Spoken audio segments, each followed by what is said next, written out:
My mother almost killed my son with severe allergies after ignoring my warnings. Now she's in a psychiatric institution, and family says I'm the cruel one for not forgiving her.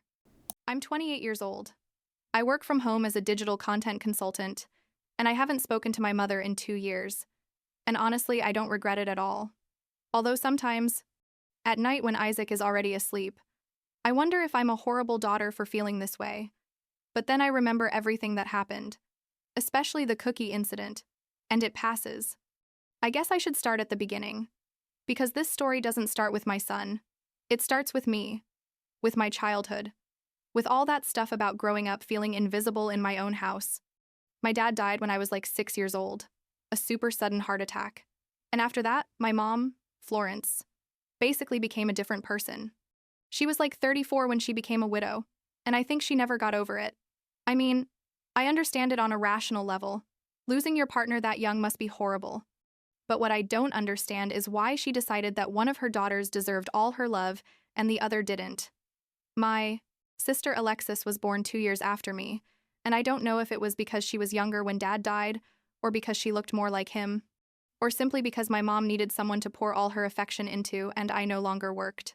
But for as long as I can remember, Alexis was the golden child and I was, I don't know, like a piece of furniture. Alexis had ballet classes, piano lessons, her birthdays were events with clowns and giant piñatas, while mine were like, here's a supermarket cake, happy birthday. And when I say my mom preferred her, I'm not exaggerating. It was obvious to everyone. Even my uncles noticed. But nobody said anything because, poor Florence is a widow. We have to be patient with her. I grew up feeling like a burden, basically. Every time I asked for something, my mom would sigh as if I was asking her to move mountains. But with Alexis, it was all smiles, and of course my love. Whatever you need. I remember perfectly this one time in middle school. I must have been like 14. When I asked her for money for a school trip, nothing expensive, like $40, and she told me we didn't have money for those things. But literally 2 weeks later, she bought Alexis a new computer because she needed it for her art projects. I did homework at the public library because the computer at home was Alexis's and she wouldn't let me use it, and my mom didn't even flinch. So when I turned 18, I went to college as far away as I could, got scholarships and student loans, and basically cut contact. I'd call on Christmas and birthdays, the bare minimum, but nothing more. I studied communications, graduated, met a guy I thought was the love of my life. We got married super fast, too fast looking back, and I had Isaac when I was 23. And that's where everything got complicated in a way I never imagined. Isaac was born with severe allergies. And when I say severe, I'm not talking about a rash or a little itching. I'm talking about allergies that can kill him.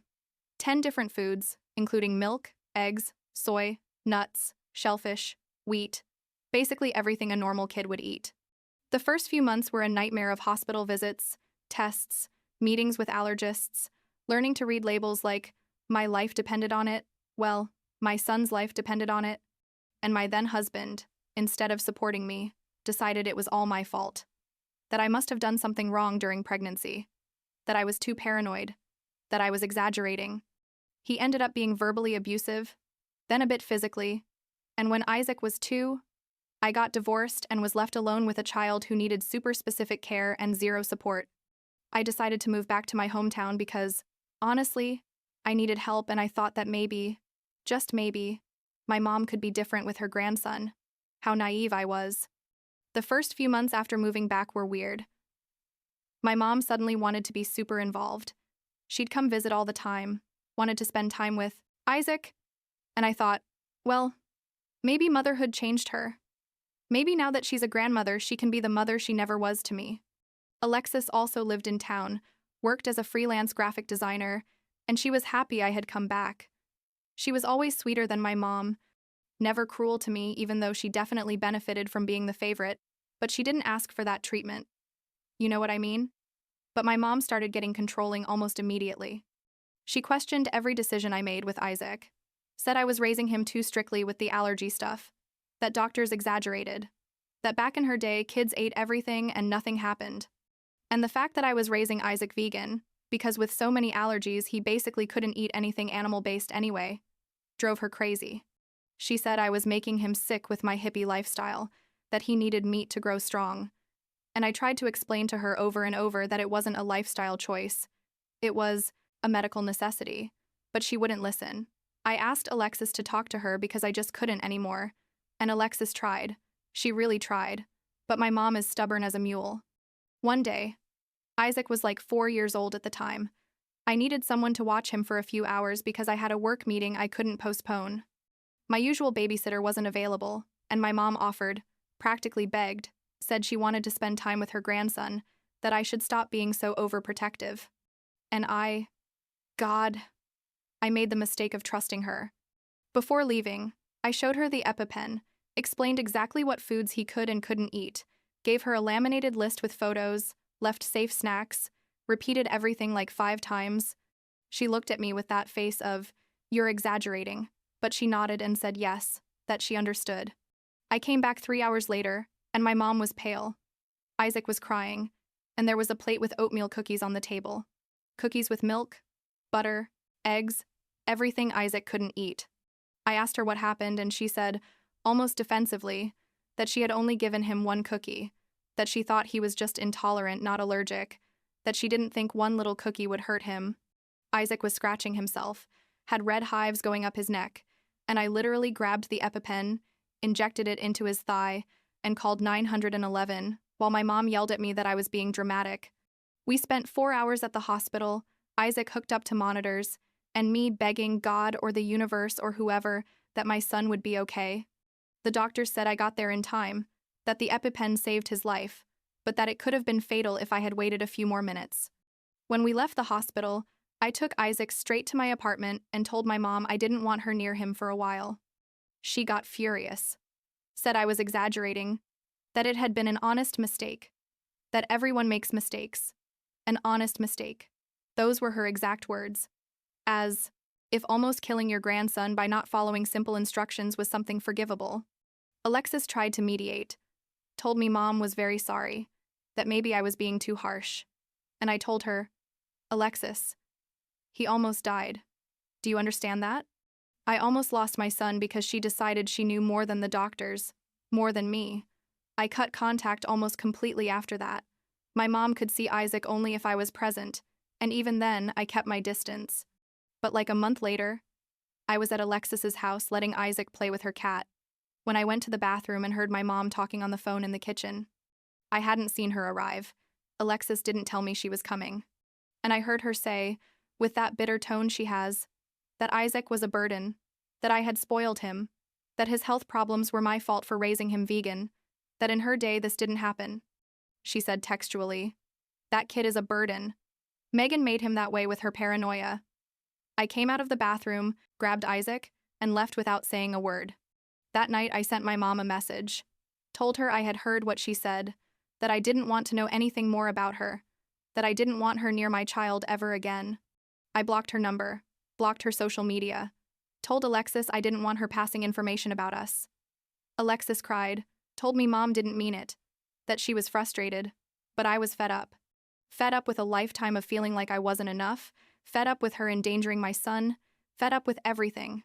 My mom tried to send gifts for Isaac's birthday, expensive things, toys, clothes, and inside the package, because apparently she didn't learn, there was a box of chocolate chip cookies, organic even, as if that changed anything. The cookies had milk, egg, everything Isaac couldn't eat.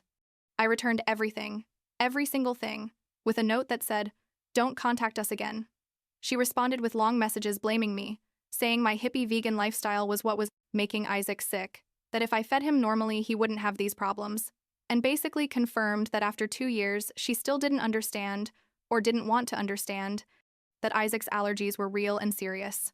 She started calling relatives, aunts, uncles, cousins, telling them her version of the story, where I was the cruel daughter who prevented her from seeing her grandson for no reason. A cousin, Constance, started sending me horrible messages, telling me I was ungrateful, that my mom only wanted what was best for Isaac, that I should forgive her. I explained what had happened, that my mom had endangered my son's life, but Constance said I was exaggerating, that kids nowadays are too delicate, all that garbage. I blocked her too. Alexis kept being the bridge, or trying to. She'd tell me Mom cried all the time, that she was sorry, that please consider giving her another chance. And I told her, Alexis, I love you. You're my sister, but I'm not going to put my son at risk to make mom feel better. If she was truly sorry, she'd respect my boundaries, but instead she's spreading lies about me to the family. Alexis didn't know what to say. I think she understood my point but also felt trapped in the middle. Like 6 months after cutting contact, Alexis was getting married, and obviously my mom was going to be at the wedding. I told Alexis I would go but would keep my distance, that Isaac wouldn't go near mom at all. I hired a babysitter, Teresa, a professional with impeccable references who knew how to handle Isaac's allergies, to watch him during the ceremony and reception because I wasn't going to risk it. On the wedding day, my mom saw me from afar and started walking toward me, but I walked away. Then she tried to approach Isaac during the reception, and Teresa, bless her, got between them and called me immediately. I asked Teresa to take Isaac outside, away from the venue. My mom had an emotional breakdown in the middle of Alexis's wedding. She started crying, screaming that she just wanted to see her grandson, that I was torturing her, that I was the worst daughter in the world. Alexis was devastated. It was her special day and this was happening. I just stood there, watching her throw her tantrum. And for the first time in my life, I didn't feel guilt. Just exhaustion. I told her, in a low voice so only she could hear, that if she truly loved Isaac, she would respect that she almost killed him and that I need to protect him from her. She looked at me with so much hate, like pure poison in her eyes, and said, "Someday you'll understand how hard it is to be a mother." And I told her, "I already understand. That's why I don't let anyone hurt my son. Not even you." Like 2 months after the wedding, Alexis called me crying. My mom had been diagnosed with severe bipolar disorder. Apparently, she had had a strong manic episode and they had taken her to the hospital. The doctors said she had probably had it undiagnosed for years, decades even, and that it explained a lot of her erratic behavior, her anger, her lack of judgment. Alexis asked me if this changed anything, if I could consider forgiving her knowing she was sick, and I don't know. Honestly, I don't know. Part of me feels sorry for her. Understanding that her brain doesn't work right explains a lot of things, but another part of me thinks that doesn't erase all the damage she did, doesn't bring back my childhood, doesn't change that she endangered Isaac. My mom is now in a psychiatric institution in another state, near where one of her brothers lives, receiving treatment. Alexis visits her every couple of months, sends me updates that I read but don't respond to much. She tells me mom is better on medication, that she's more stable, that she asks about Isaac and me. I told Alexis I'm glad she's better. I really am. But that doesn't mean we're ready to reconnect. Not yet. Maybe never. Isaac is 5 now, sometimes asks about his grandmother, because he vaguely remembers before we cut contact. And I tell him the truth, adapted to his age, that grandma is sick, and that sometimes sick people can't take care of us the way we need. I hired Teresa as a regular babysitter after all this, and she's amazing. Follows instructions to the letter, takes Isaac to his appointments with the allergist, knows how to use the EpiPen, reads every label twice. Isaac is growing up well, happy, healthy within his limitations, and that's all that matters. Sometimes I feel guilty for keeping my mom away, especially now that I know she's mentally ill. But then I remember those cookies. I remember the hospital. I remember all the years feeling invisible, and the guilt goes away. I don't know if that makes me a bad person. I guess it depends who you ask. Alexis tells me I should consider family therapy eventually, when mom is more stable, and maybe I will someday, I don't know. But for now, my priority is Isaac, keeping him safe, raising him in an environment where he knows he's unconditionally loved, where his needs matter, where he's not a burden. I broke the cycle my mom started, or so I hope. Isaac is never going to feel invisible, like I felt. He's never going to doubt that I love him. He's never going to question if he's enough. That's my promise to him. Last week, Isaac asked me if he was ever going to get to know his grandmother better, and I told him I didn't know, that maybe when he was older and could take better care of himself, that we'd see. He thought about it for a moment and then said, "It's okay, Mommy. I like you better anyway." And he hugged me with those skinny 5-year-old arms, and I thought, this is what matters. Not the family's expectations, not the guilt others try to impose on you, not fixing broken relationships just because you share blood.